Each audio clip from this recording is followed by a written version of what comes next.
For April the 1st, 2016, we talk about the Fallout 4 survival mode, Factorio, and we answer some community questions. Welcome to level 144.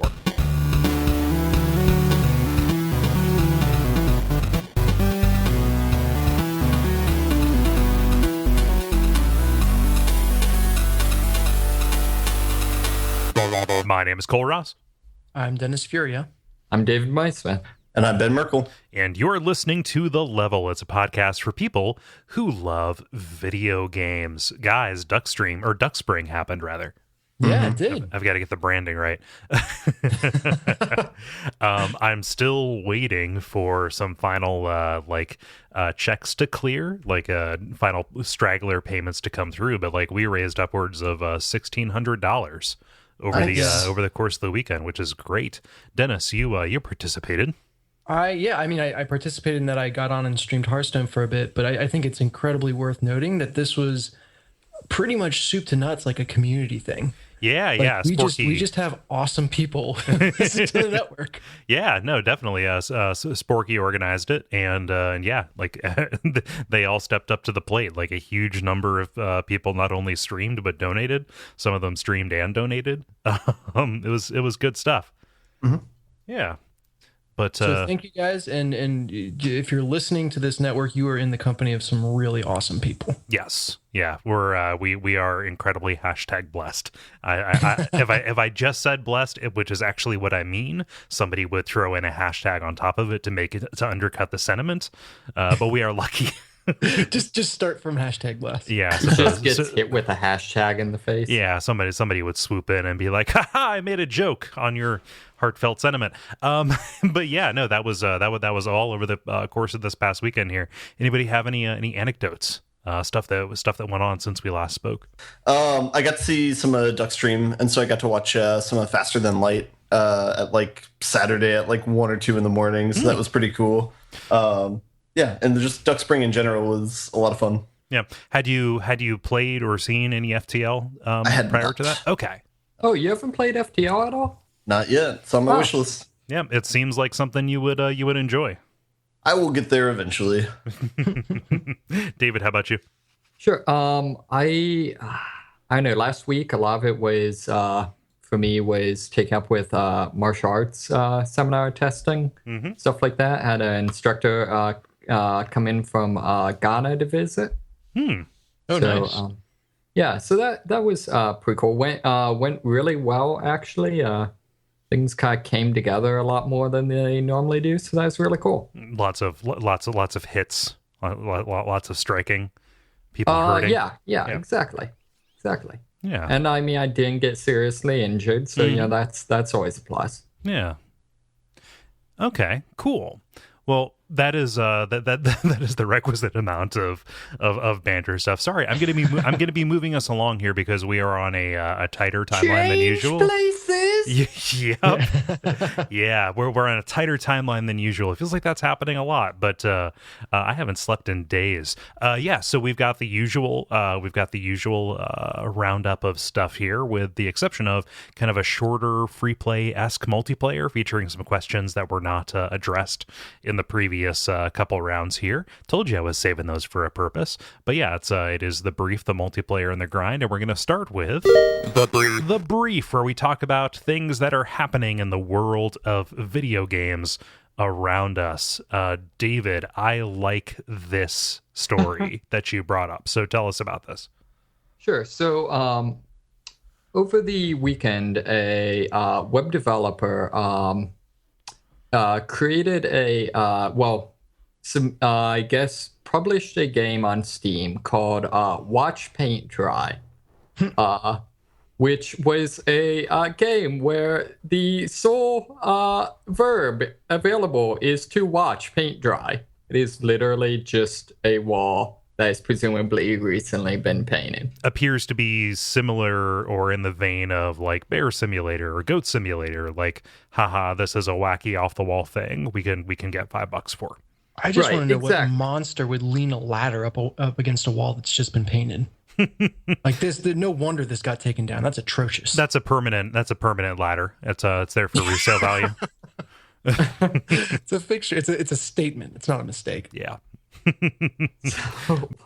But then this game got taken down fairly quickly because it turns out the game had never actually been approved by Steam. The developer had found out that after he'd gotten access to was it Steam? Was like Steam Workshop or something like that. Yeah, Workspace, Workshop, yeah. He could then, when submitting a game, simply edit the underlying HTML of the submission in order to make it look like it had already been approved by a Valve employee. Mm-hmm. Had something to do with like the trading cards, like that's right. That's how he got it through, was by adding trading cards and spoofing the ID to make it look like it had already been reviewed. Right, Yeah. exactly. So, and sort of did this, I guess, kind of as a gray hat type hacking thing, to kind of prove that there is a vulnerability. I guess on the plus side, at least, no one intended to make a game this incredibly boring. But he did it. He made it and he put it up and sold it. I don't know how much it cost, but Yeah. I'd be curious as to how many people actually bought it. And, that would be interesting. Like, that falls under the like I'm making potato salad Kickstarter. yeah. Right. But it doesn't say in the article what Valve is going to do to the guy, which is my question. Like, See, I don't know. I mean, I'd sort of be surprised if they did anything, just because it's. I know. I mean, he didn't really do anything. I mean, and he could have been way more malicious, right? Like a lesser person could have put something really crass up, or what have you. So Right. this seems to be good natured. And Valve in general, I think in the past has been pretty good about not being unreasonable and interacting well with people and all that stuff. So I could see a world in which nothing happens as well. But at the same time, like, hey, you just muddled with our store in a way that could have been very nefarious, even though you didn't specifically make it that. Do we make it seem like that's okay for the next person who's the character in Super Troopers who just takes the joke to the worst place? Farva. Yeah, whatever the guy is, who just there's something that's funny and then he goes in and ruins it by taking it too far. So Yeah. See, I feel like it's a general principle that if you're ever thinking of doing something in order to make an example, whatever you're doing is unjust. I don't understand. Like if you're ever doing something because the next person might do something worse, then whatever you're thinking about doing is not right. As opposed to just saying like, hey, I did this, I didn't publish the game, but I totally could have, and then going to Valve. Maybe that was the only way to get their attention. I mean, what he says is that he's contacted them already.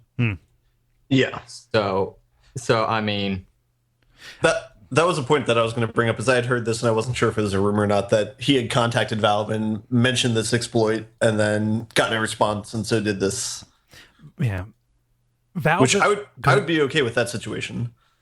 Yeah, like if he had exhausted all other channels. Like I disagree with you, David. Valve is a really strange company because like all of their movement recently, and by recently I mean like over the past 2 years, has been to be as hands off with the Steam store as possible, making it so that things can be fast tracked to be listed, and not really moderating stuff that goes on in the forums or the communities. It's kind of like they're trying to make it into a turnkey operation that it just kind of fundamentally can't be.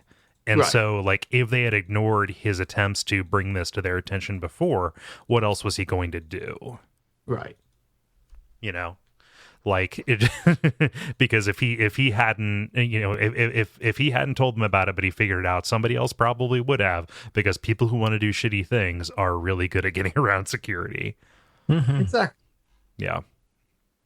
I don't know. Like this, like the government around iPhones. Okay, I wasn't going to go with that joke, but okay. Yeah. That's not over. We're gonna get another one. It was not just about that phone. Well, but I mean, I would think. Let's declare a moratorium on that. Okay. Sorry. Yeah. So like, let me see here. Maybe he didn't. I'm not seeing a price tag on this. So maybe he didn't take any money. So that thing that I said before is kind of off. Like it's just weird.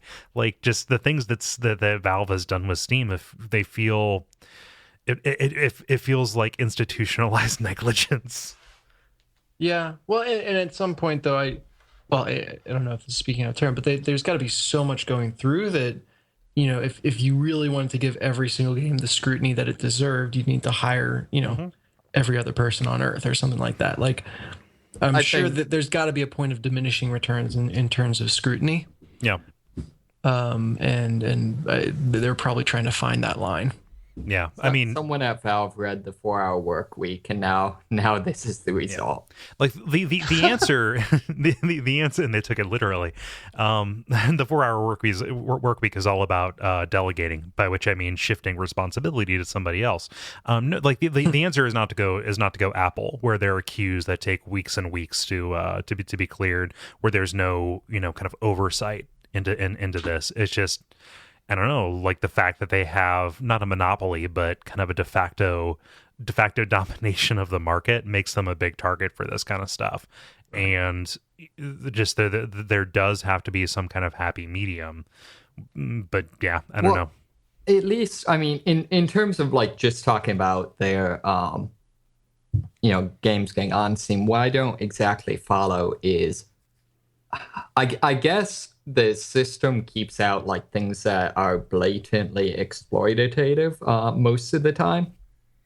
But I mean, like, it's definitely not keeping crap off of Steam. No, I mean, like, and stuff that's crap should, you have people like what is it, that developer who was who's suing Jim Sterling for pointing out their shady practices. I missed that. Yeah, by they're like spoofing like the names of of other developers and stuff like that it's a 2-person studio that cranks out 4 games a year that are all very, very poor quality, and yeah, they're suing Jim Sterling because of lost sales, because he has actually gone up and said, like, yeah, this is a shitty thing that these people are doing. Yeah, so I mean, like, ideally would at least get rid of that, but I mean, we've still got like 82 bazillion like survival clones, a crap ton of like creepy borderline porn, anime games, like in terms of like filtering for whatever you might want to filter, it doesn't seem like they're actually doing it. I don't know. Like, it depends on what kind of marketplace they want to be, because there are people who are okay with buying those creepy anime games. Yeah, but what I'm saying is, like, not necessarily that any single one of those shouldn't be allowed, but I'm just saying, like, any of the things you conceivably might want to filter isn't being filtered. Yeah, I think necessarily that any given one should be. Yeah, I feel like this might be a topic for another podcast, but I mean, I kind of think that they shouldn't have any filter on a marketplace, but yeah, I tend to agree. But I'm just saying, then why is there a filter at all if I don't know. Yeah, if it's not going to filter the things you don't want in it. I guess what I'm saying is they've got a filter, but it's not filtering anything, so why do they even have a filter? Yeah, they're kind of half in, half out. Right. Plausible deniability. Yeah. I guess maybe that's it. Look, I mean, wherever you stand on this, we can all hold hands and take a stand against paint drying games. That just has no place in modern society. But I was just going to do a speed run of it this weekend. What if it was on the DS where you had to blow into the microphone to make it dry faster? Oh, man, that sounds like a great way to pass out WarioWare game. Well, then you just put it in front of your fan. Like, it's super easy. Well, I mean, Get one of those like little keyboard cleaners, just focused and hacked. Well, luckily for you, the paint drying game has now been removed from Steam, so the Stanley Parable is back to being the most pointless game on Steam. Aww. Sorry. Looking pot shots. Having played it, I can actually disagree with you now. Finally. Yeah, yeah. Oh gosh. So let's see here. I've got one. So a couple weeks ago, I think some people on Reddit were poking around in patch notes or in some dummied out code in Fallout 4, and they discovered kind of the remnants or the seeds of a survival mode in there that was going to be added. And it turns out that as of right now, the survival mode is in beta on Steam. So people who've played New Vegas will remember that that game added kind of this extra level of difficulty that you could opt into, where stim packs didn't heal you immediately. You had to eat, you had to rest, you had to drink. Medicines worked differently, things like that. Well, this kind of takes that and it makes it even more complicated. You have, if you, like, ammo has a weight. If you walk around overburdened too much, your legs take extra damage. Like resting, or the kind of surface that you want to rest on will determine how much you can actually sleep. Like through the night to heal up. So like you'll get a less rest. You'll sleep for a shorter time in a sleeping bag as compared to like a bed. Yeah. And you can only save when you sleep. Yeah. So this thing is in beta, and I'm really excited about that because it sounds like the way I want to play Fallout 4, to be honest. And go ahead. Did you play survival mode in Fallout New Vegas? Shit, yeah. All right. Love cool. that. Yeah. See, I wish they would have come out in New Vegas and would come out with this with kind of a survival mode sans bullshit. Because I feel like the reason I didn't play survival mode is like I love the idea of like actually having to drink and the actual survival things. On the other hand, the things where it's like bullets have weight, it's like, well, better spend 5 hours, clearing out my inventory. Like, yeah, it's something else that you have to manage. It just seemed like a lot of it just seemed kind of like bullshit. I mean, really what it did was it made you be more mindful about what kind of guns you carried. So that you didn't carry around like extra stuff, and actually like it became a source of extra caps for me because I was more willing to sell off ammo I was never going to use because I decided I was going to be a gunslinger. Sure, and to be fair, like I love that mechanic and like Stalker, but I feel like I don't know. It seems like there's maybe better ways to do that. But. Well, I mean, what you're asking for is the ability to tick like check boxes on and off, like to see which ones to determine which ones affect you. Yeah, I mean that would be great. Yeah, the only thing that like is non-ideal about that in New Vegas is the interface is not great. Like going in and managing stuff on the Pip-Boy is not a huge amount of fun, but like you eventually kind of get used to it and you learn to you learn to breathe that air, Yeah, you learn that vocabulary. Yeah. Especially, I feel like the some of those, like the water stuff, and some of those I feel like could almost be rolled into the main game. Mm-hmm. Yeah, it definitely feels like the way you were supposed to play New Vegas. Right. We're going to be doing New Vegas for WAF this year. Nice. Have you guys done any of the other Fallout games? We've done all of the other Fallout games. I was going to say, I seem to remember listening to them. Did you do 1 and 2 together, or did you do them separately? No, we did 1 and 2 separately. Okay. Yep. Yeah. And then we did three this past winter, and we're going to be doing this one at a time I cannot announce, but it is not going to be this year's winter Western RPG. Did you do like the weird like not strategy ones? No, we haven't done that. Like the mainline ones, like Tactics, Fallout Tactics, maybe in our future.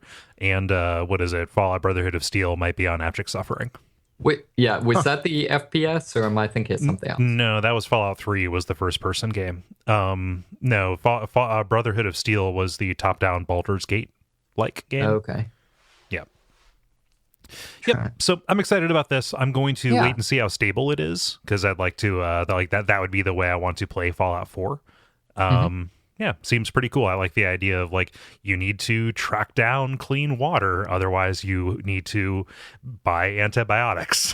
Like for some reason like that gets me hard. It's pretty cool. I wonder how they'll wrap it around like the forge mode that they have, where you can like build houses in the sky. I don't know.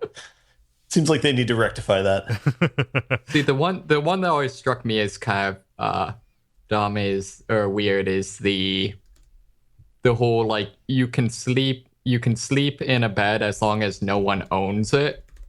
So I could like blatantly like clear out one tiny area in the middle of like an enemy base and sleep on the bed there. Mm-hmm. Yep, and then it would still be considered a crime. No, that one wouldn't be. Oh yeah, at least in 4. I thought that you see, I only know from 3 in New Vegas, but the ownership of beds, it is the only thing that is permanent in this world that is falling apart.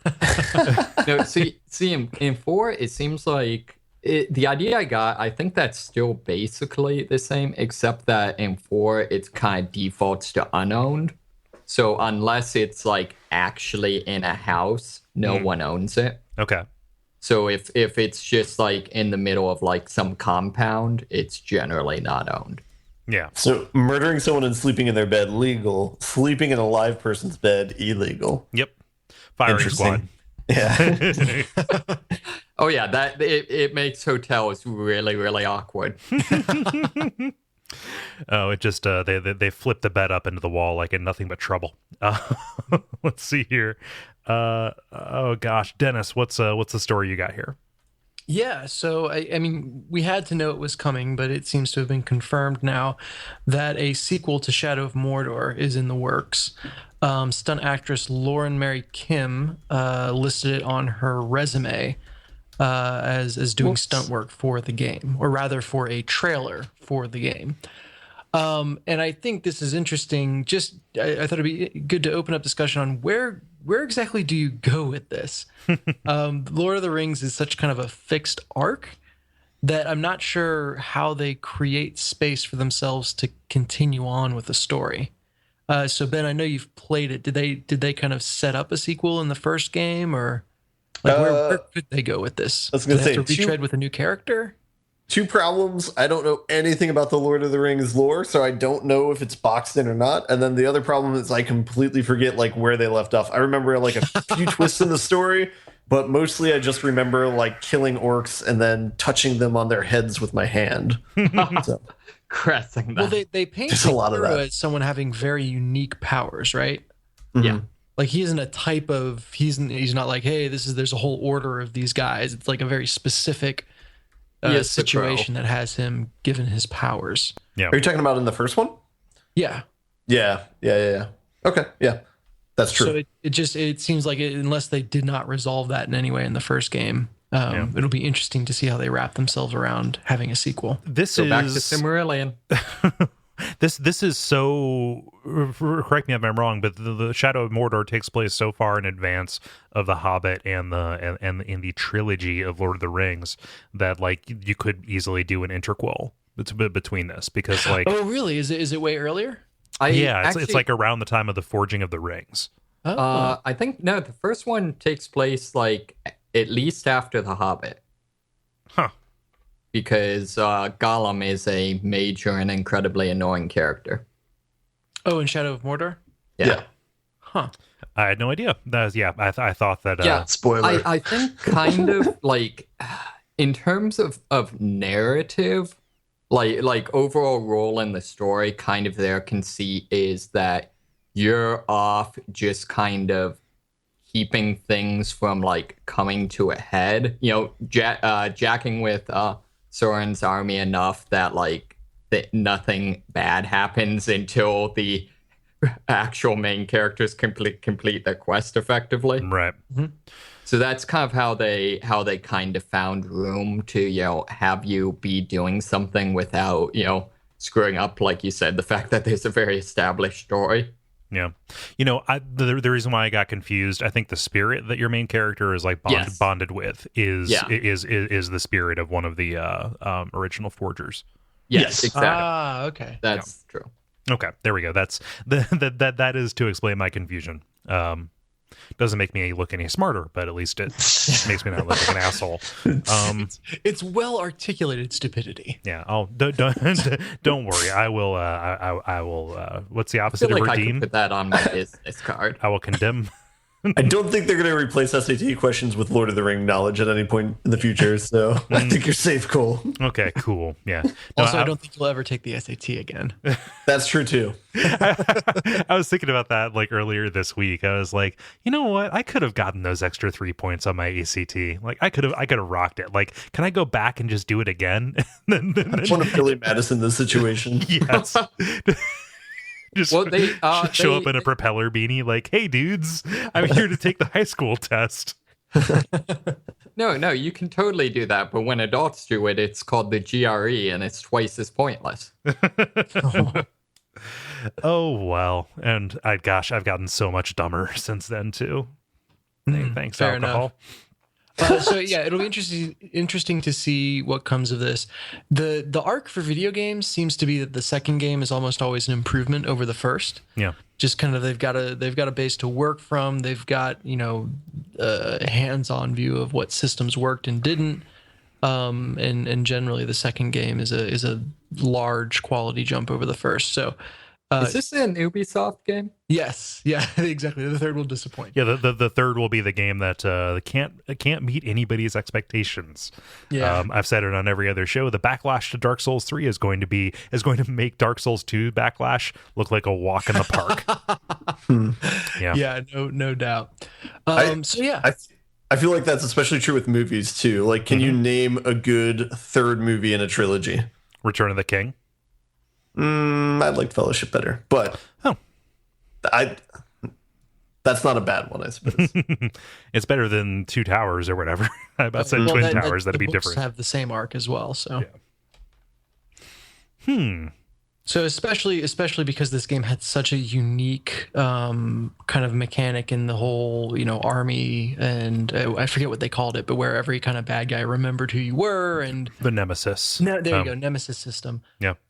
Since that was kind of so new, it'll be interesting to see what happens when they have the chance to refine it. I'm going to be really curious, exactly, like to see how much more different kind of game they're going to be able to put around it, and the fact that it's been 2-3 years since it came out. That long? Wow. I think so. I think it was like fall of 2014, maybe. Was it? I don't think it's been quite that. It was one of the first games I got for the PS4.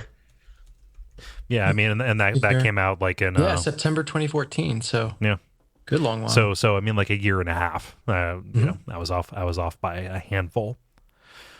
Ben, how about you? You got a story?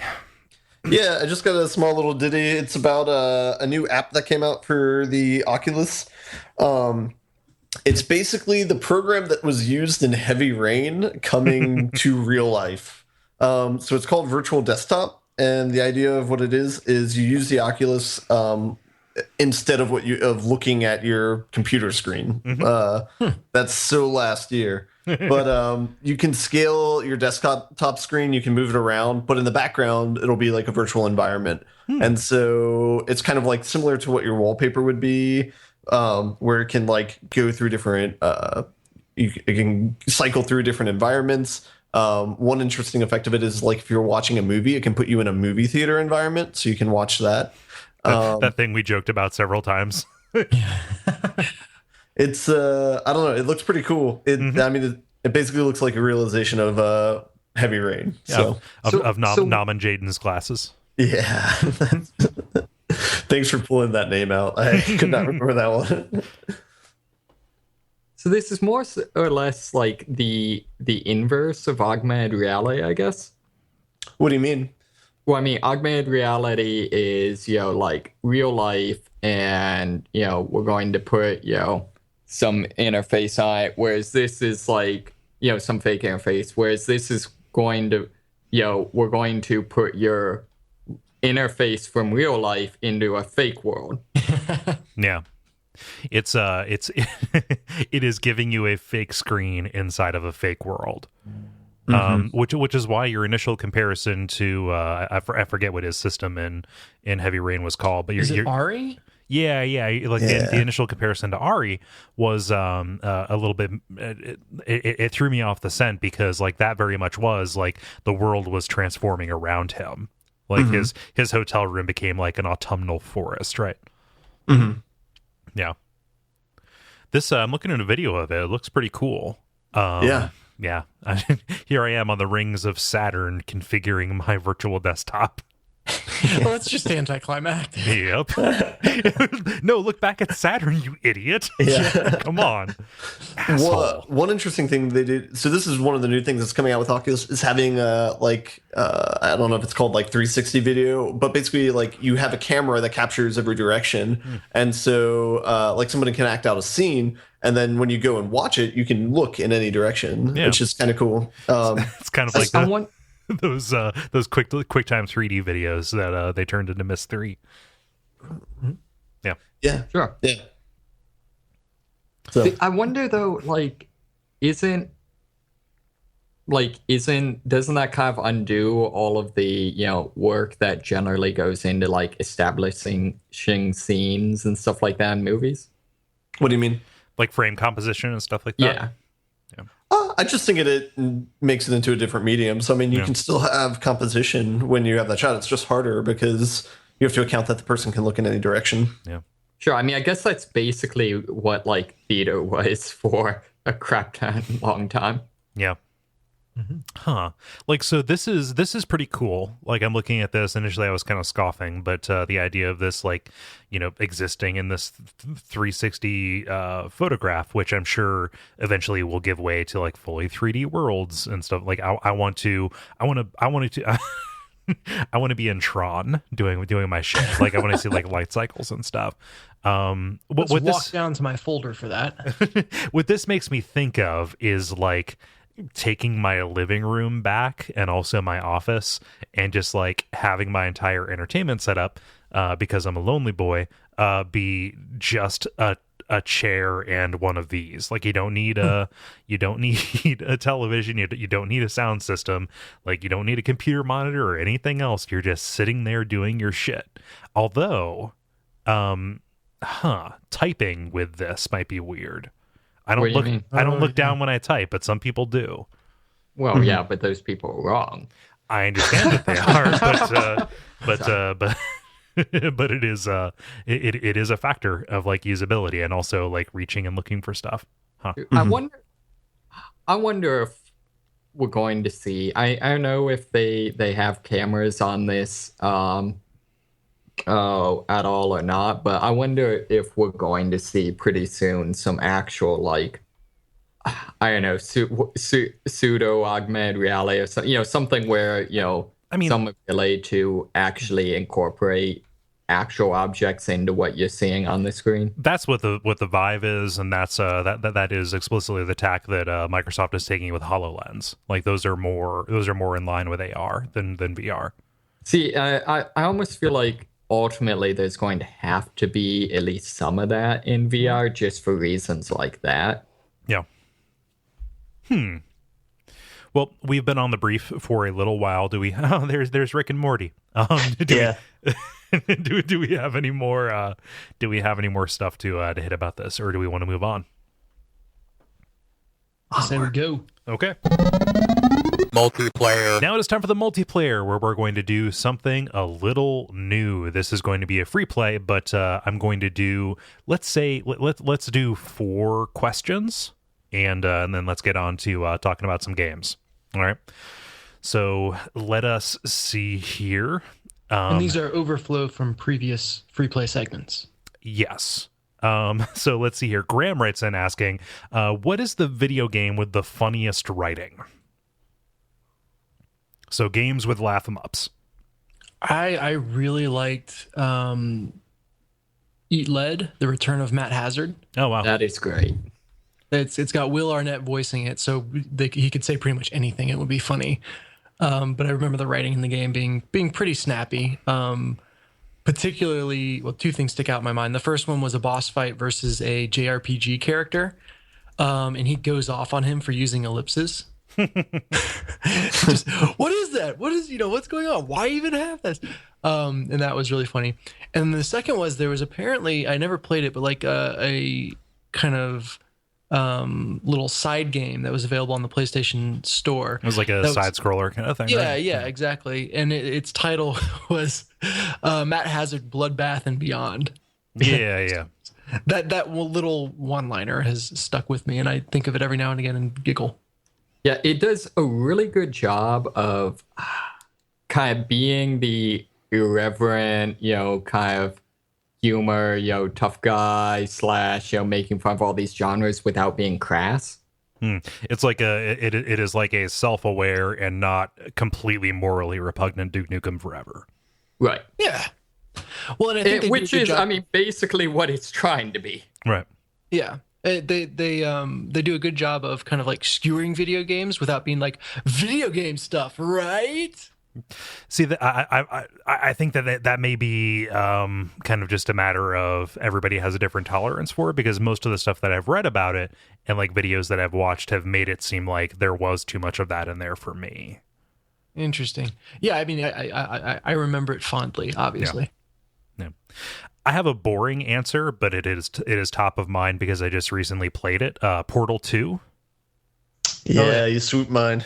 Yeah, so we can tag team this one. Like Stephen Merchant's performance in that. Is that who that is? Yeah. Playing Wheatley. His performance in that is so fucking good. And like Gladys J.K. Simmons is as well. J.K. Simmons, like they're so cannily written, and like this is, stuff I've heard, at least 2 times before, right? And I'm still laughing at like not only the world that they've built, but just kind of like the quickness with the way that it's kind of delivered and acted and stuff. Yeah. David, how about you? Was Matt Hazard yours? No, this is one of them that I know I'm going to like, being lying awake tomorrow morning and come up with something. But I guess I'd have to go with, I really enjoyed the writing in Magi Nation. Okay. That is the Game Boy Color trading game RPG. Right. Unfortunately, honestly, it's been so long ago that I'm not sure I could even give any good examples. It's just really kind of silly, and I know, just kind of did it for me. Yeah. Let's see here. OMG a Moose writes, if you could stop any one gaming related thing coming soon, say within a year or two, which would you choose and why?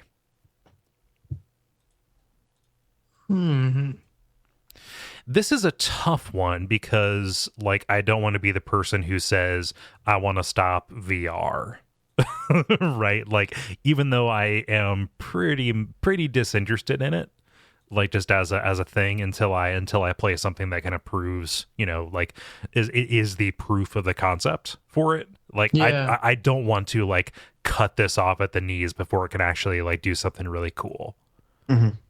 So like I can't be contrarian in that way. I'm trying to think of what series is like good but on the verge of being driven into the ground. Whew, that is a rare breed indeed. Yeah, Ubisoft. I believe the series is Ubisoft. Yeah, but what's on the verge of being serialized in a really bad way? Like Assassin's Creed. Possibly Uncharted 4, depending upon which way it goes. I'm optimistic about it, but yeah, that could be one. Or maybe I'm thinking Assassin's Creed just took a break, right? Like after 3, their latest one was after the Victorian one, yeah. Yeah. And they did a lot of stuff really well after taking a break and coming back to it, which is good, but it was kind of too late for that series. Yeah. You know what? Here's what I'm going to say for mine. Whatever Nintendo's doing next. I really just want, like, I don't trust them to do anything that is not like a machine that is designed explicitly for games. And making cool games for it. Like, I know that has not worked out too great for them, but like, if they could give me like the modern version of the GameCube, like, yeah, I would very much desperately want that, please. Yeah, I mean, them going back to actually just making games would be pretty awesome. And like they've made fantastic games. I love my Wii U. It's just it sucks because their track record has not led me to believe that they can do anything with online services whatsoever. And if the NX is leaning on that, and there is no just like strong, this is a console. There are many like it, but this one is made by Nintendo and it plays really cool games made by Nintendo. It's going to be very disappointing. Like if we thought the Wii U was too weird for people to relate to, I think the way the rumors are pointing, like that way madness lies. Yeah, that's a good one. Yeah. Ben, how about you? Can I stop Sony from shutting down production of Vita games? Yes. Let's push that. Let's push the death of the Vita off by a year. Yeah, let's stop a stop. If we can stop a stop, then I would stop the production of Silent Hills. Yep. There you go. Yeah. Yeah, there we go. That in all honesty should have been mine. Like, and you know, if I'm being frank, like, bring Konami back, please. Stop Konami from doing what they're doing. So yeah, I think for me, I don't know. I feel like all of mine are probably way past the point of like stopping things before they go wrong. I feel like free to play all of the like free to play slash. Sure. I'd say maybe more controversially roguelikes. You want to stop those?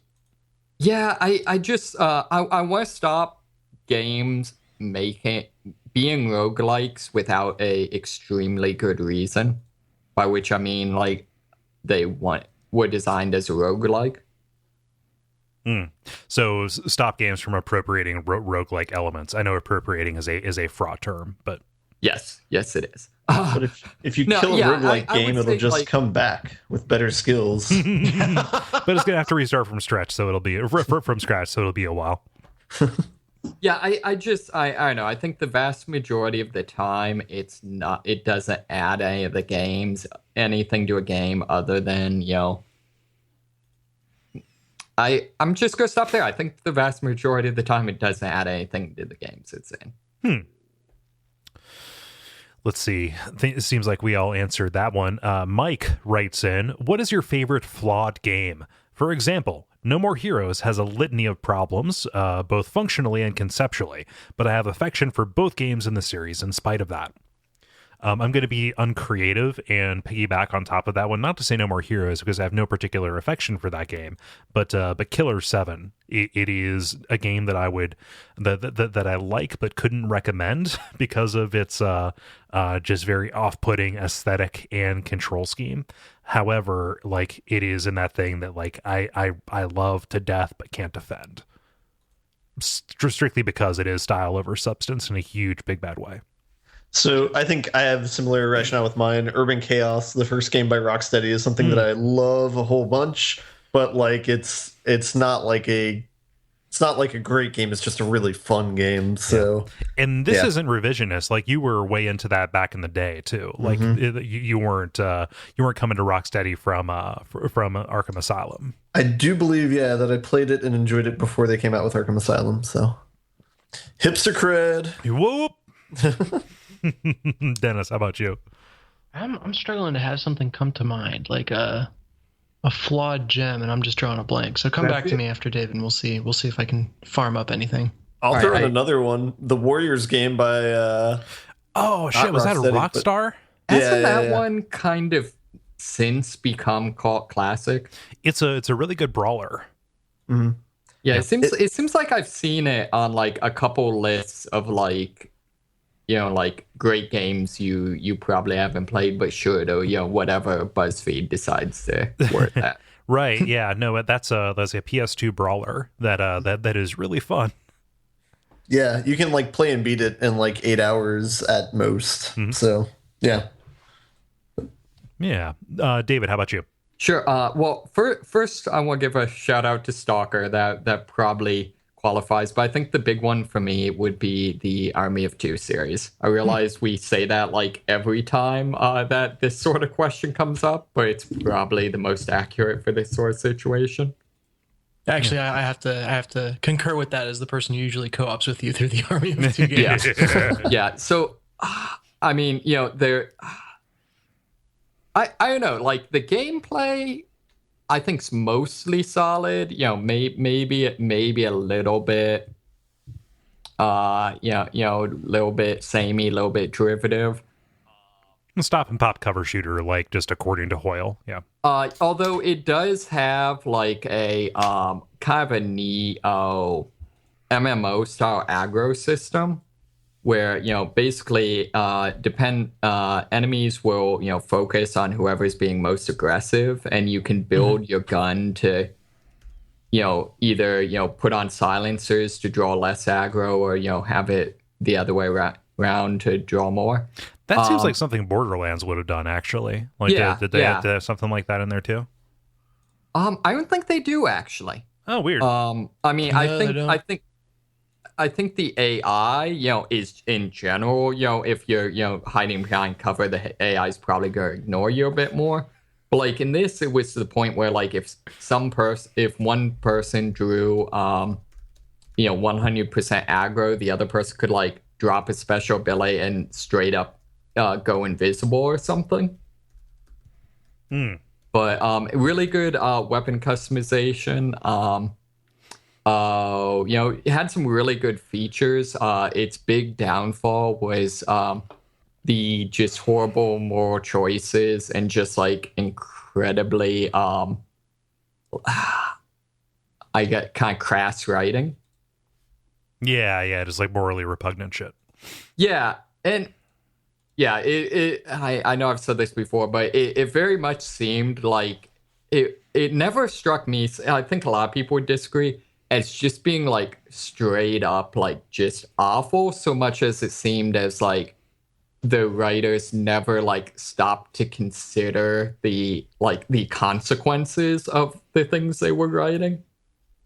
Yeah. Well, particularly the consequences if you didn't take the obvious good choice. Right. Yeah. We have one final question here. Oh wait, Dennis, did you think of one? Yeah, I'm going to piggyback Army of Two. Okay, cool. Piggyback. There we go.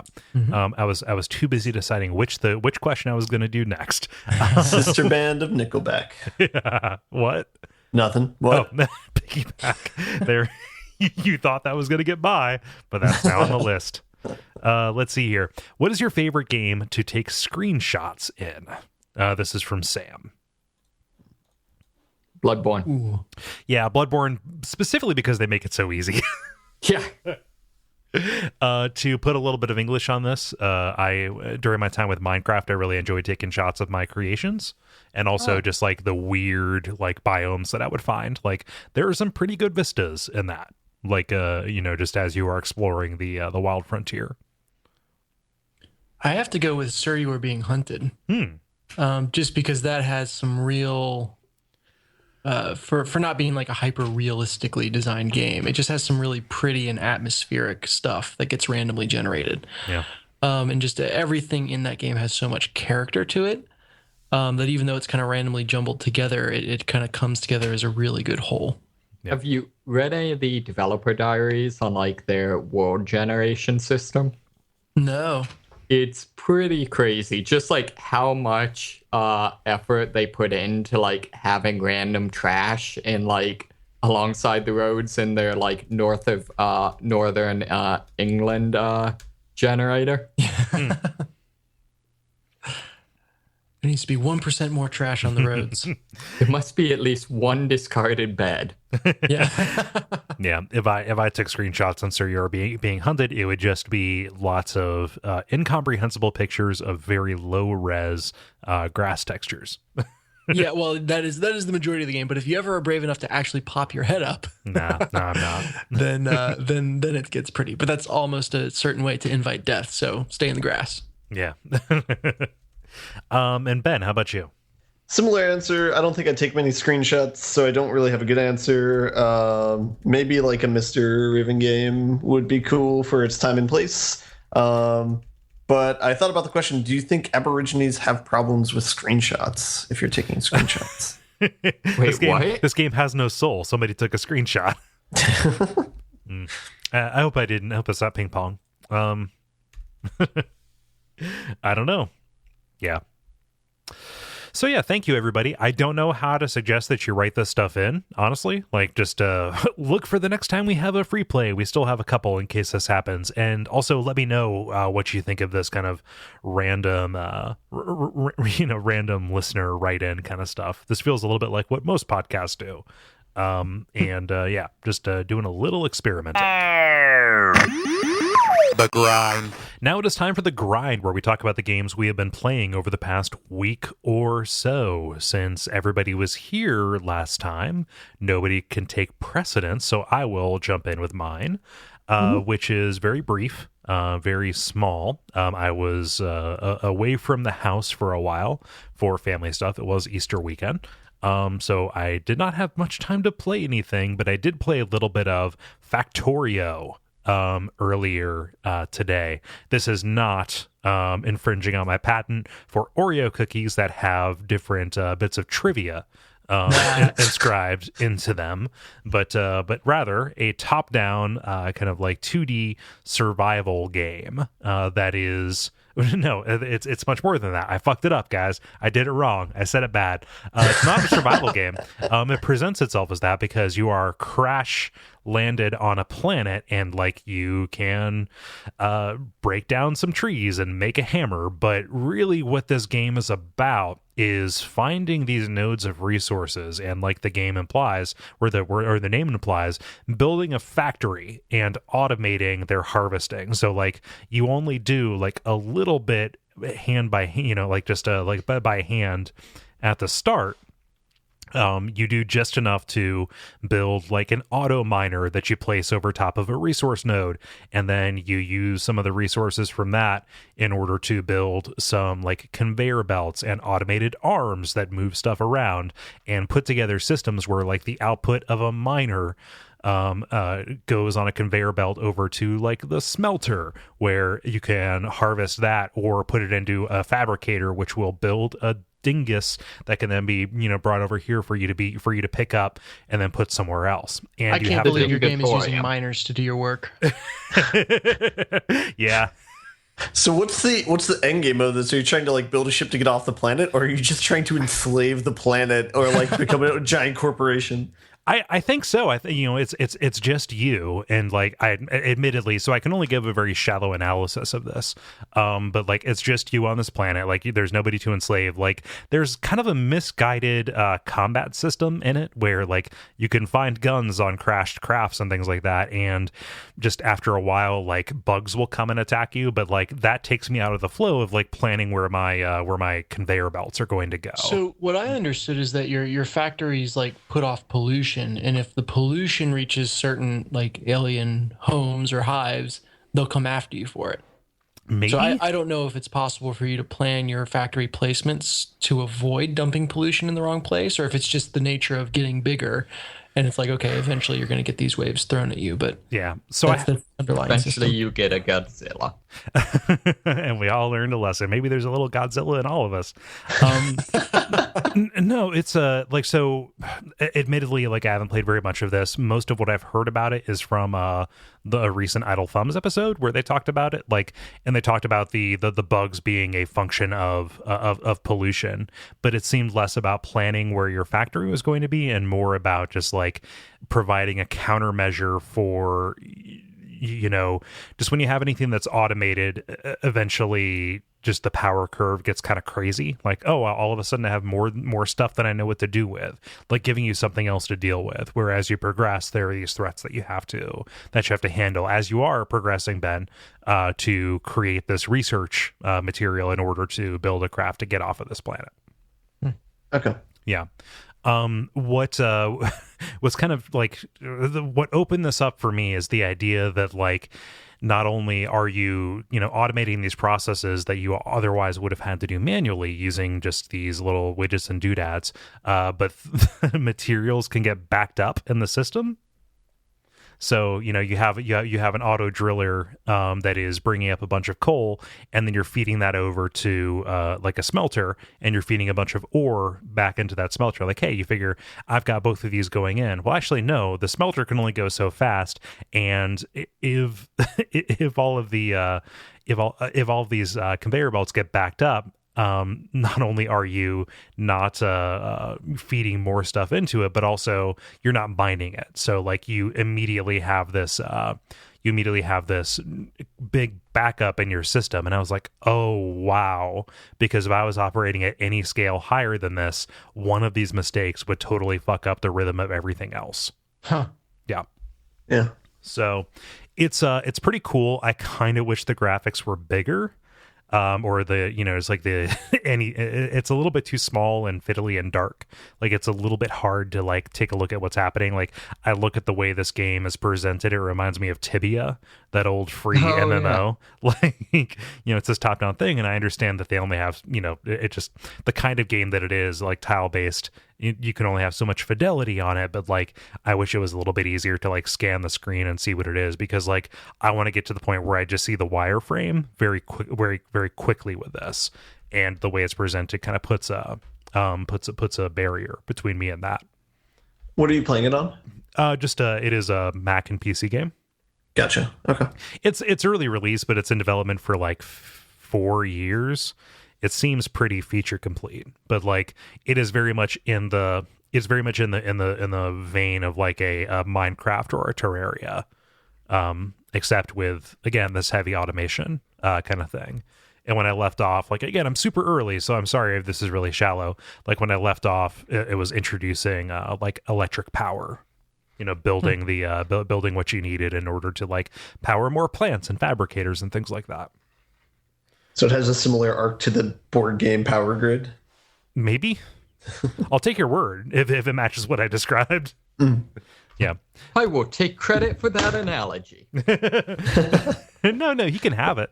I don't want to say yes or no if it's going to be wrong. Oh, man. So that's all that I've been playing. Who wants to go next? I'd like to go next. Ben picked up with that. So go ahead, Ben.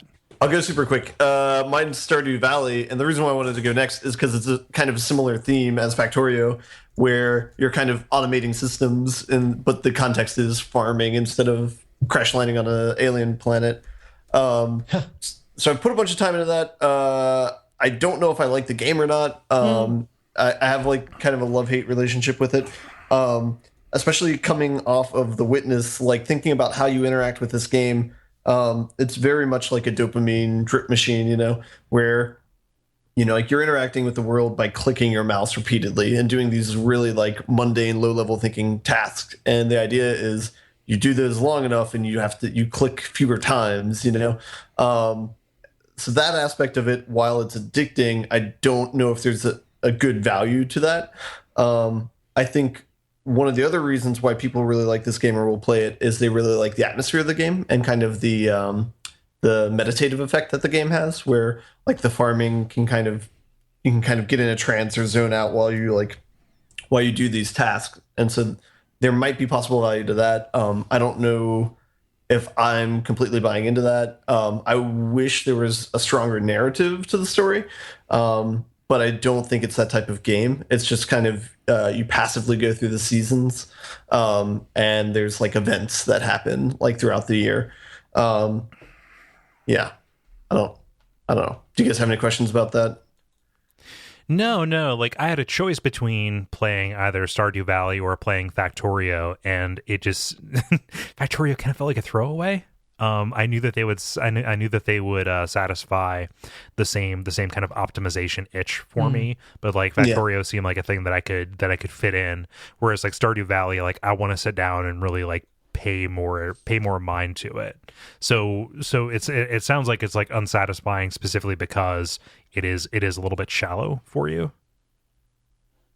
Yeah, that's fair. I mean, I'm looking at my Steam account now. I've played it for 16 hours. So like, wow. I've put a good amount of time into it, but like just in talking about Factorio, like that game sounds interesting to me just because it sounds like there's more higher level thinking going into it when you're when you're problem solving, Yeah. Yeah. And for me, like Stardew Valley seems more attractive just because I know it's a hole I'm not going to fall down. Okay. Yeah, if that makes any sense. Yeah, the Harvest Moon type games always struck me as kind of the like 15 minutes, half hour a day type of games, you know, meant to be like long, slow burn. Mm-hmm. But that's just kind of my approach. Stardew Valley is such a pretty game, though. Mm-hmm. Yeah, love them pixels. Did you have anything else, Ben? That's all. Okay, David, how about you? Sure. Well, I've still been playing The Division, and it's still pretty good, but I'm kind of gonna skip over that just because, more interesting things. I picked up Salt and Sanctuary. Oh, neat. Nice. So, I don't know yet. I've sort of been bouncing off of it a little bit. I've had a really hard time. I don't know, figuring out kind of its character build system. Right. In particular, like it seems like it's a game you definitely have to make a decision about what weapons you're going to use. But all of the weapons seem very samey to me. What are the different weapons? Well, it's like swords versus dagger versus axe versus whip. Those are kind of, I think, the main ones you have at the outset. Yeah, but they're like pole arms, there are spears, and just a bunch of stuff. Like the biggest difference between the different weapons is reach, attack time, and then the way that the strong and weak attacks and the charge attacks articulate. Sure, but from what I've seen, like the vast majority of them seem to use the exact same movesets.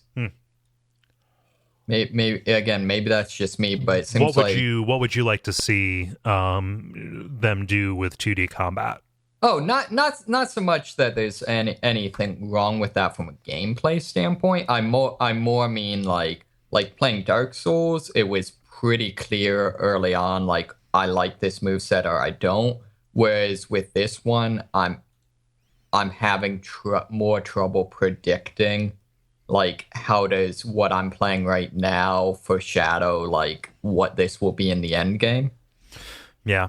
I don't know enough about it to even say if there's like a respec option. There is a limited respec. You can get basically like anti levels effectively that let you undo one spending into the skill tree. Yeah. And apparently one of the quirks of the system is you can spend them anywhere in the skill tree. So you could like build up down the skill tree, get the final ability, and then respec out of everything except the final ability. Oh wow! Do you get all the gems back from the branch you cut off? Yep. Huh, that sounds pretty cool, actually. Yeah. Like you're giving yourself like a temporary crippling over specialization in exchange for like the ability to get something crazy and reinvest everything. Huh. Right. Although, from what I've seen, it looks like that you can respec like roughly 20 gems over the course of the game.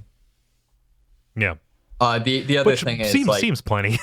Yeah. And also the level cap is like 500, and there's no multiplayer. I mean, there's like invasions and stuff like that, right? Invasions and co-op. There's couch co-op, but there's no like actual like invasions or like nothing where player level would be a barrier. So there's nothing just keeping you from just grinding until you've got everything. Right. But the big thing is I assume you've played it some, right? Yeah, I've played like the first level. I've gotten up to like the first boss, up through the first boss. Okay. I've gotten to the first boss and like got it down to like a fifth of health before I died. So, what do you think of the feel of shields? It's cool. I like how quick they are to get up. It works like Dark Souls does. They soak they soak stamina. Okay, because like my feeling, the absence of like 100% physical shields really threw me. I mean, that was a thing in Dark Souls 2 too. Like, Well, but you started the game with a 100% shield. not in 2. Oh, well, I never played 2. I'm sorry. I'm sorry. In 1 at least. Yeah, like depending on your class. Okay. Like 100% shields were definitely more common in 1, but yeah, like in 2 you had to go a ways and you had to be spec'd for a certain way. Like 100% physical block shields are not a good thing. Like they really encourage, they really make it so that only the sword and board style of play is viable, or they make it overly viable to where most people don't get out from behind their shield. I know. I mean, that was really what I liked about Dark Souls, because, it was a unique play style. But, I mean, that's a whole other thing. Regardless, the way shields are set up in this, I don't see myself ever using them. Right. So yeah, I've kind of been figuring out, like, is this just straight up a Castlevania game? Or, yeah, so... But I mean, it's a, I say that, it sounds much more negative. I really like the actual setup of the game so far, the actual playing of it, I've really enjoyed so far. Yeah. I love the fact that I don't know how big their skill tree is, but at least maybe hundreds of nodes. I don't know, something. I don't know. It's pretty daunting. Like when you scroll around it. And every single node has flavor text. Yeah. So like all 20 nodes that give you +1 to dexterity have a different passage from one of the religion scriptures. Say. Yeah. I spent some time. Yeah. Yeah. I really like the factions. They strike me as a little bit more believable than Dark Souls factions, or that's not exactly right, but you know what I mean. No, I don't actually. I know, like Dark Souls factions just kind of struck me as very like, you basically have like the paladins, the clerics, and then like blah blah, I'm evil, fear me, number 1 through 3. And the Sun Bros. Like, I know. They all have a place in the world.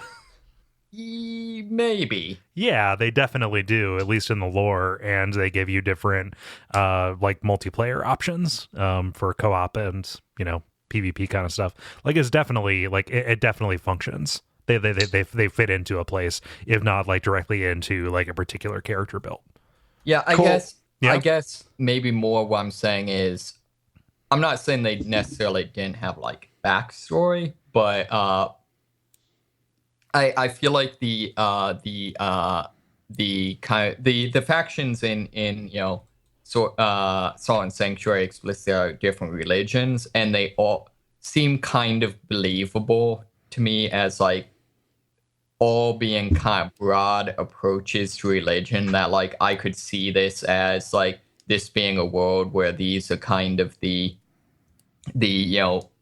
religions that have kind of solidified as the world's dominant religions, if that makes sense. I mean, it just depends on what you're looking for in these, because the fact, like the covenants in 1 specifically, like you are pledging your service to like one of the major lords or like a subsect of their broader religion. Like they definitely make sense in the fiction.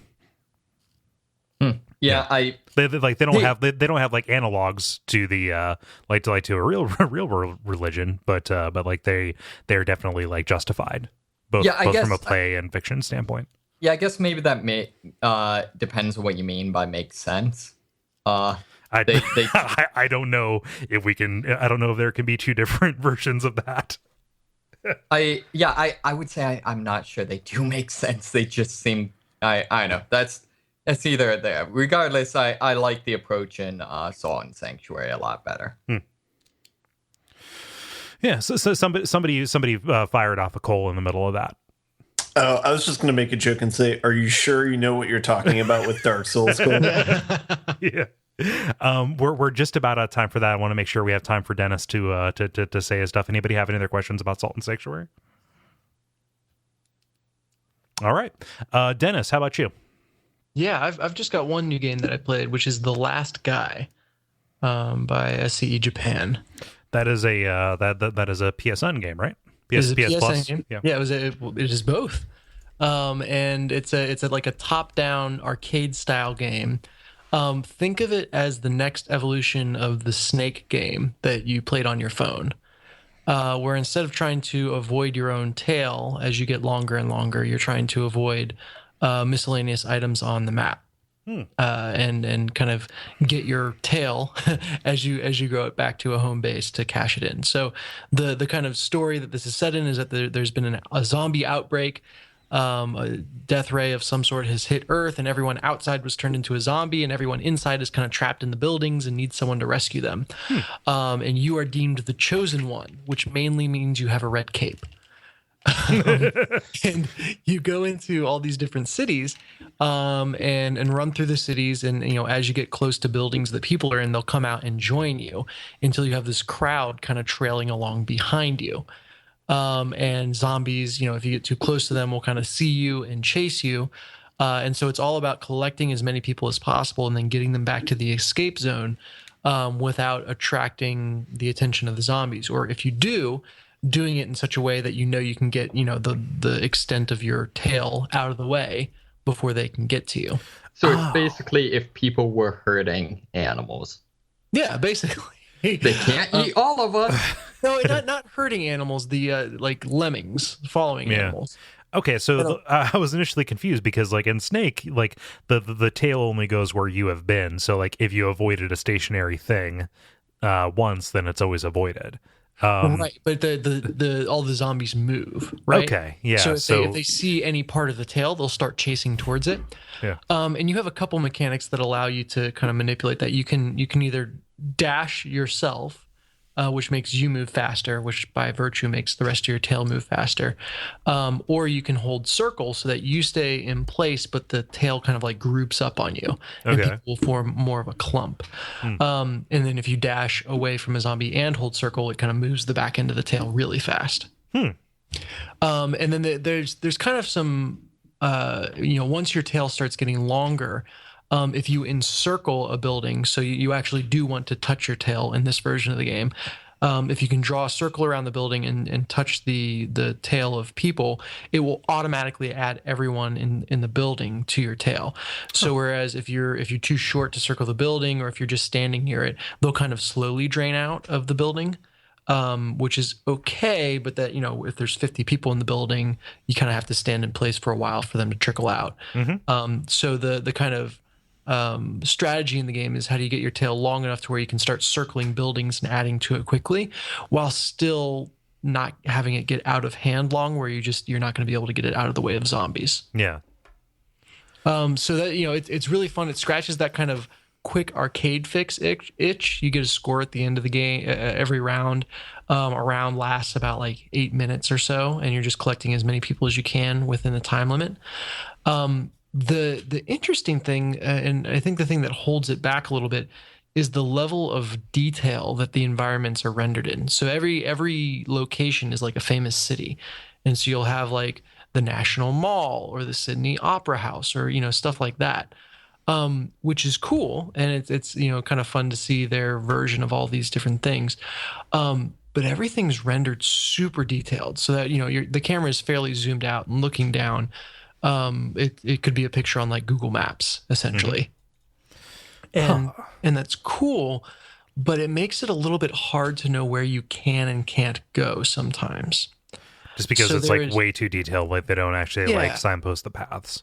Well, for example, there's a park in the first level where you can like run through the park on the grass, but then the bottom right corner has a hedge that you would never notice unless you like stood still and really looked for it. But the hedge is there. Oh man! You can't run across the hedge. So it's slightly remedied in that you can switch over to a thermal view, which not only shows you what buildings have people in them, but also shows you like more clearly laid out where you can and can't go. but just it's, unless you're heavily relying on that, it's almost inscrutable. And while you have thermal vision on, you can't see the zombies. But if you turn it on, you'll see like there are buildings that look completely solid from the normal view that have a passageway in the middle of them that you would never know existed if you didn't get the thermal view. So, in theory, it's like, okay, you've got a little bit of learning the map, and like, hey, you can use thermal view to find these shortcuts. Like that's how it should work. In practice, it winds up with you just kind of relying as heavily as possible on thermal view and really being kind of annoyed every time you have to be out of it. Right. Which, for them to have put so much effort into rendering these environments in detail is kind of a crime.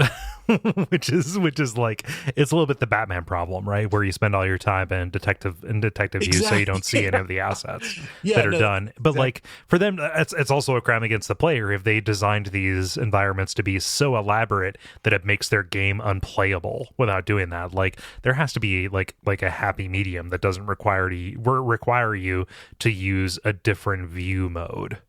Yeah, exactly. And like, it's to the point where like you're running through a parking lot and like some cars you can run between and some cars you can't. And it's just because the actual, when you look at the drawn out map, it is pretty, clear cut lines for the most part. But the second you take that view off, it becomes inscrutable. Wow. And so like looking at screenshots of this, like when you were initially describing this as Snake, I was thinking, oh, this is grid based. No, this is absolutely not grid based. No, it's very freeform. Although they do follow exactly your path. So if you draw a square with your guy, everyone will stay in a square. Yeah. Until the line obviously kind of traipses across that path. But yeah, I mean, overall it's been fun. Like I said, it's a good little arcade fix. And I had fun playing it. Yeah. Huh. Well, yeah, that's I need to, man, I've had to fight my laziness with the PS Plus games because like nothing really speaks to me this month, and they can't all be winners, right? Right. But man, like I should at least like claim them. Yeah, I have at least 3 times a month this like, oh shit, have I got my PlayStation Plus? And there's no reason they can't just have it. Like, I'm paying you guys. If I don't download it in that month, you should still give me access because I had PlayStation Plus in that month. Like, it's so hostile that you have to actually go in and manually download them, or at least press the button on PlayStation Store. Like that's 5 minutes out of my day that you don't need to be taking. I'm giving you $50 a year or whatever for. I kind of wonder if their terms of if their publisher terms or their development agreement kind of thing means that like for every copy that is downloaded, at least claimed, like they have to pay the developer.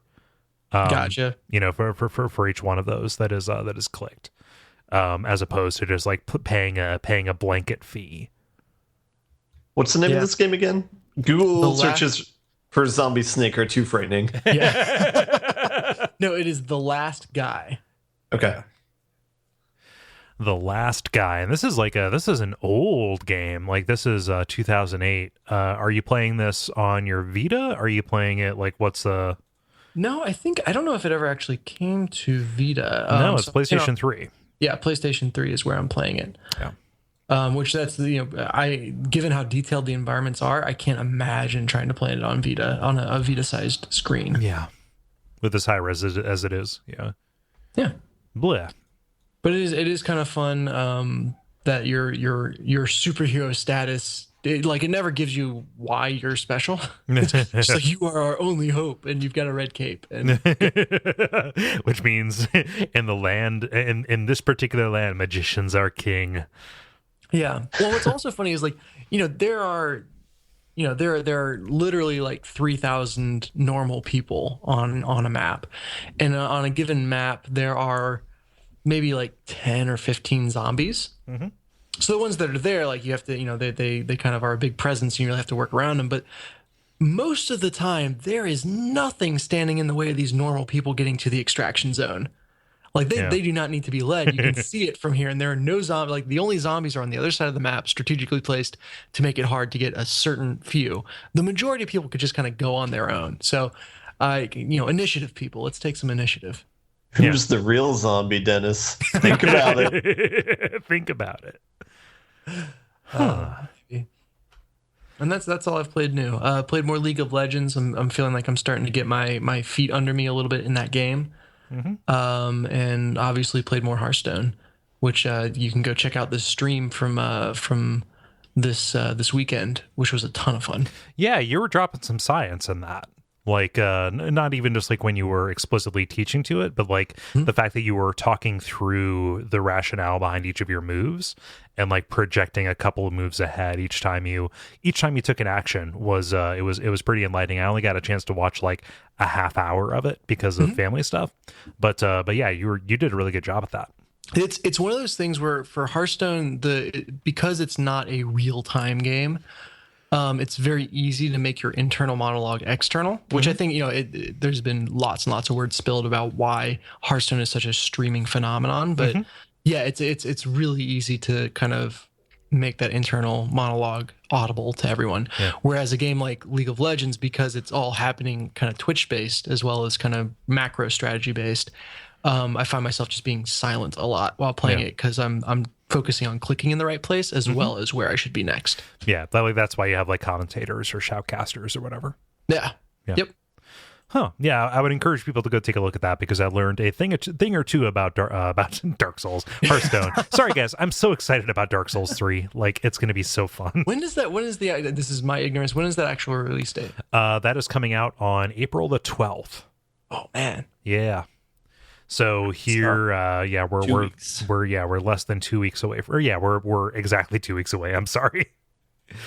Oh man, yeah. I still plan on doing an episode that week just because it's nice to have a break. Might not be a very long episode, but it'll be an episode. You're gonna hop on and start recording, and then you're just gonna go off and play more Dark Souls 3 while we talk, and then you'll stop the recording when you. No, like good job, guys. But seriously, by the time we start playing, by the time we get Dark Souls 3, by the time we start recording, I will have probably played about 10 hours of it in a single day. And it's like, yeah, I obviously need to go away from that, and so to stand up and record with you guys is the way I'd like to get that break and like step into being able to sleep that night. So. Oh. I'm honored. Yeah. Do you already have work called off for that game? Well, I have Cole's going to work from home, which means like Cole will respond if you message him on Slack. But Cole will put out fires, but Cole will be very reluctant to do so. Yeah. But that's the thing. They know that every year. They understand and for that I am very grateful. Yeah. So I think that is about it. Do you guys want to button it up? I think so. The credit. That was level 144. David had to go sometime in the last section there. He has to go to work, but we're going to be here. And for everybody who is stuck around, we have a giveaway. Yeah. We didn't announce it at the beginning because we didn't want those Johnny come latelys to get any of this. Those Paul come Johnny leave latelys. Those Paul leave earlies. We want a Paul stay lately to get this. So you remember back in, I believe it was December. A couple months ago, we had an interview with Kyle, the developer of 2 Ash, and in the meantime, that game has actually been released on Steam. There, I believe it is either an early access game or available for people. It is $5 normally, but if you want to get a copy of this, we have a handful of them to give out. I'm going to keep this to Slack people because I want to incentivize those people who have given so generously. But if you go into Slack and type in, what phrase do we want them to say? What was the episode name of that episode was 2 Ash, 2 Furious, right? Yes. So Ash for y'all. What's that? 2 Ash for y'all. I don't understand what you're saying. It's the next line in the Too Fast, Too Furious song. I don't know what. Is there a song? Yeah. Is there a House Party 2? for Have Too you Fast, not Too Furious. seen the Paul Walker Tyrese vehicle, Too Fast, Too Furious? No, I haven't. No. Oh, fie on both of you. No. Let's see here. Say, I'm so furious, I need some ash. There we go. Sounds good. Yep. Say that. I'll put in a search, and and we will reach out. We have a handful of those to give out, and it's probably Jolly who's going to be reaching out to you for that. But yeah. Oh, and of note, yeah. So you know, in the meantime, not only has the game come out, but a significant amount of the art, specifically, I think the character art in the game, was done by our own Jala. So Yeah. that's amazing, and just one more reason to love this game. Yeah. So go check that out. Remember the magic phrase is, I'm so furious and I need some ash. There we go. But we have all the normal stuff happening. Something I haven't talked about on here is the fact that selling some packs of postcards. You can get a random 4-pack of postcards by going to Duckfeed.tv/store. Don't think of them as postcards. Think of them as 4x6 art prints. Of some of our older backstock postcards that I desperately want to get into people's hands because I designed the majority of them and I'm proud of those designs.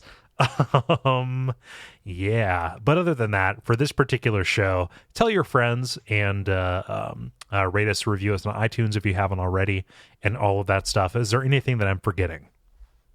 No, that covers the big ones. We have a reviews like bot on the Slack channel, and every time I see that it's lit up with something new, I'm like, no. It's for WAF. Fuck. Yeah. And generally they're very good reviews. So, well, yeah. But I would love to have a yay. It's for us. Yeah. It good. In case the listeners missed the Duck Spring, there's a bunch of videos that they can go check out on Twitch. Oh yeah. Yes, and also on I think it's like youtube.com/duckspring. Z Chocobo has been uploading all of those. Nice. Yeah. Hero for fighting the Twitch video system. Jesus Christ. Impressive. So angry. Not at him, but at Twitch's video system. But yeah, go check all of those out. I want to underline all of that. Like, hey, tell your friends and leave a review because like Dark Souls 3 is about to come out. And like, that is not just a huge time for Bonfireside chat. That is a huge time for the network as a whole. Like every time a new Souls game comes out, we get a huge influx of new people. So all of you folks who are here right now, if you can help spread the word, not just about that show, but about the network in general, gosh, it's going to be so appreciated. We can move the needle on like everything. Yeah. Yeah. So I've been Kole Ross at Kole Ross on Twitter. I've been Dennis Furia at DFuria on Twitter. I've been Ben Merkel at Merkelizer on Twitter. And stick around for a title.